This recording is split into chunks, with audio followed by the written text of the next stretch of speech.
This is part 2 of my complete placenta previa story. And I'm still at 27 weeks and 5 days. And so it's only been since yesterday since I filmed my first video. But I realized that I left a lot of things out that I think people with placenta previa might want to know about, or are looking at these videos to kind of see what they can expect to happen with them. That's why I looked up all these videos. So that's what I'm going to go in today. It's kind of some more of the details, and your scenario probably is not going to look exactly like mine, but at least it gives you an idea of like what you might be able to expect. Okay, so one of the things that happened on my very first bleed, which is a light bleed at 21 weeks, was that when they had me on the uterus monitor and they had me on the heartbeat monitor, they were detecting lots of activity in my uterus. So meaning I was having a lot of contractions. Now this is my first pregnancy, and I didn't know what a contraction felt like. I expected them to be a little bit painful because even when you watch shows, Braxton Hicks are always kind of portrayed as something that might be like alarming, and the mom goes in and, oh, it's okay, it's just Braxton Hicks. And so I thought, well, they must be kind of uncomfortable.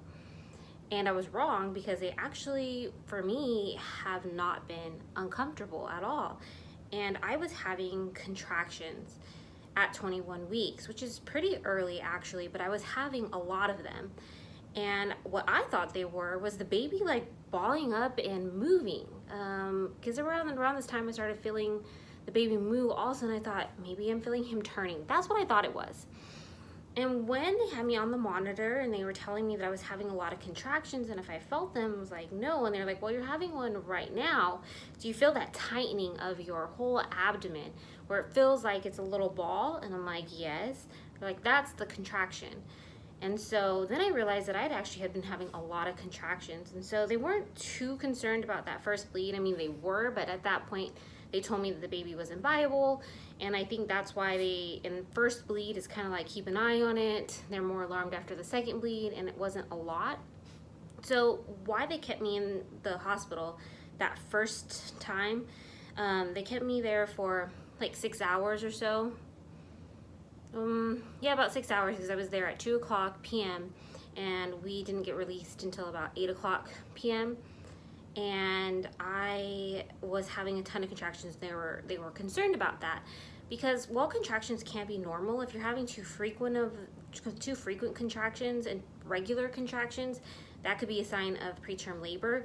But also on top of that, when your uterus is contracting, it can cause changes to your cervix, and so your cervix can start, like, I think, thinning out, and that can be a big problem if you have placenta previa, because your placenta is right on top of your cervix, and if your cervix thins out, that means that the placenta can bleed through and you can lose lots of blood, your blood and the baby's blood, and this could be life-threatening for you and the baby. It could mean hemorrhaging. So they kept an eye on it, and they made me drink lots of fluids. And meanwhile, I had been having a lot of contractions. And so going forward, I was like, oh man, this must be something I need to really worry about. So I had to make a follow-up appointment sooner than my scheduled appointment at my regular OBGYN following the emergency room visit. And I told my OBGYN, I said, look, I'm having a lot of contractions, and I know this is my first pregnancy, and I don't know how many I should actually be having, but according to your own website, it says that if I have more than 4 an hour, that is something I should be concerned about and call labor and delivery. And I'm easily having more than 4 an hour. Like just yesterday morning, from 6 o'clock or 5 o'clock to 6 o'clock, while I was just laying in bed, I felt at least 6 of them. And I also told her that I had been drinking lots and lots of water, and when I did, they would stop, they would subside. And I started doing that because at the hospital they told me dehydration or could cause the uterus contractions, but also just fluids in general can ease them.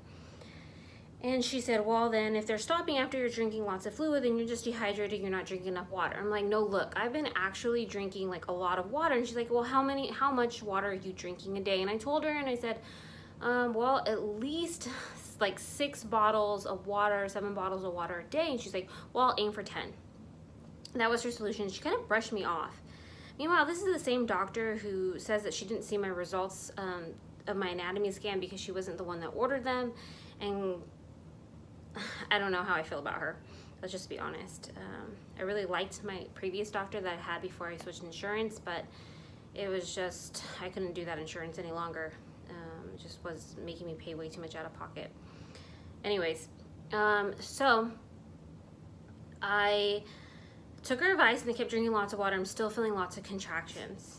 All right, so we're gonna fast forward to when I had my second bleed at 25 weeks and like 4 days or 3 days or something like that. I had been taking it very easy. As I told you, I hadn't done very much. And I had the bleed at 2:30 in the morning, a light bleed. I went into the hospital and then I ended up having to stay there for 7 days. During that course of the 7 days, I was having lots of contractions also. That second night, I was having so many contractions. Second night I was there, I was having so many contractions and they had me on the monitor the whole time. The heartbeat monitor for the baby and also a monitor for my uterus. And in the middle of the night, again around like 2 o'clock in the morning, this is like 2 nights after my bleed, the nurse wakes me up and she said, are you in any pain? And I said, no. And she said, we're registering lots of contractions about 2 minutes apart. And she sounded very alarmed, and I'm like halfway asleep, and I'm like, no, I don't feel anything. She's like, are you sure you're not feeling any pain? I said, maybe like a slight cramping like on one side of my belly button, but no. She's like, are you feeling contractions? Are you feeling like cramping in your lower back? And I tell her, no, I'm not. And she goes, okay, well, I've talked to I'm calling up to the doctors, but they're in an emergency C-section right now, but they should be coming in shortly. Like we need to do something about these contractions. She's like, are you sure you're not feeling any pain? And does it feel like you need to poo? And I'm like, no. And then I'm second guessing myself. I'm like, wait, does it feel like I need to poo? And I just woke up. I'm like, no, I don't. And she's like, okay, well, if you feel like the urge to push, like you need to poo, and she said poo, she was so cute. She's like, if you feel that urge, you need to let us know. And so in case you were just watching this and you don't know what placenta previa is, and I told you, well, I kind of told you, but basically you cannot go into labor. If you go into labor, you can have massive hemorrhaging because your cervix is opening up. But also on top of that, I was only 25 weeks. At this point, my baby would be a very premature, and his survival rates and other problems would, likely occur. And so their survival rate would be low, and problems would likely occur, like very serious problems like brain hemorrhaging,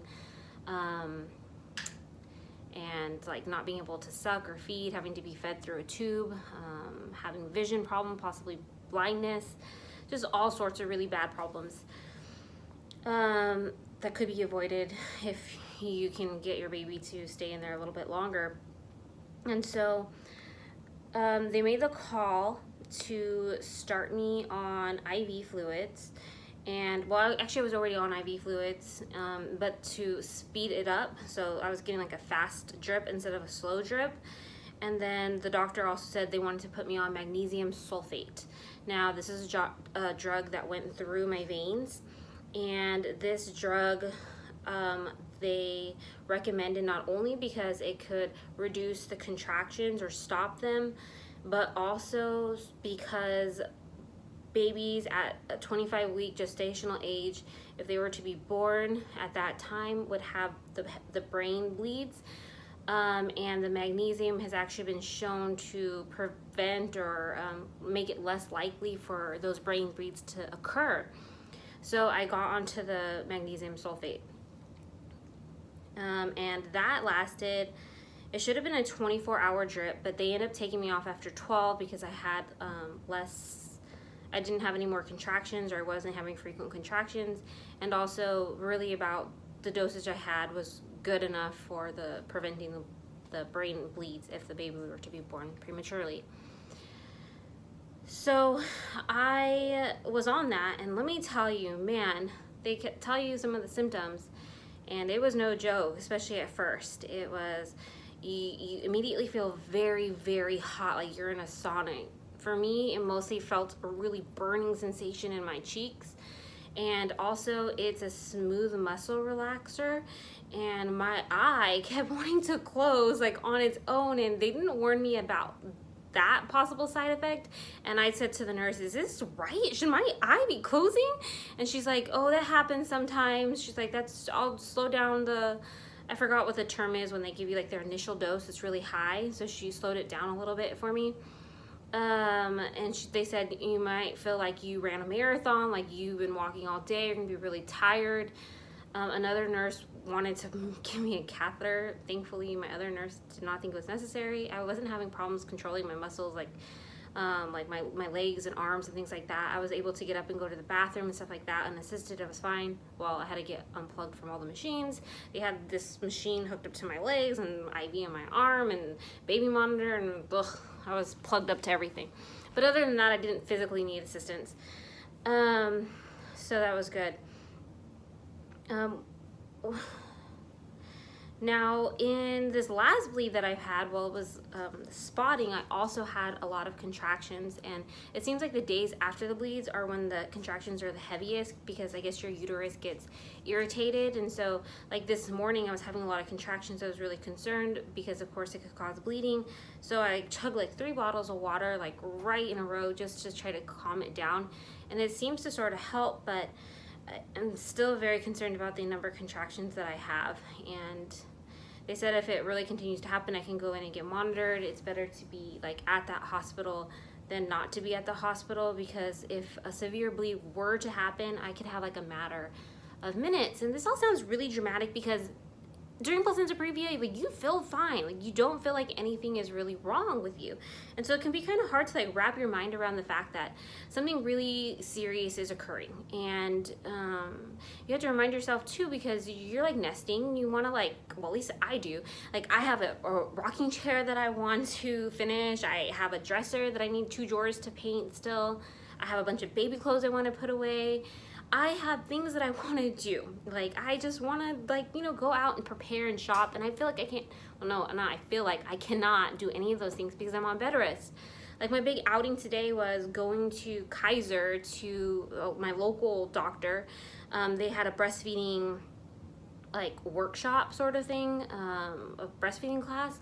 And so that was like my big outing, but I'm not able to do anything physically that I want to. And so trying to hang in there and like make the best of it. It's Christmas time. I haven't gone out Christmas shopping. Amazon is my best friend right now. I have 1 million packages, like a lot of them. I would show them to you, but I'm kind of embarrassed. Okay, so I think that's all for my update. I don't know if this is a common problem with placenta previa, but it sounds like it might be. So let me know if you're going through the same thing. Maybe it is. I don't know. Maybe you can give me some insight. So until next update, I guess that's it. Look at my cute shirt, Bump Life. I got this at Ross for like $8. I know maternity clothes are like really, really big. So this is 28 weeks, pregnant. It's not very big, I know. But, you know, this is what we're working with. All right, guys. Bye.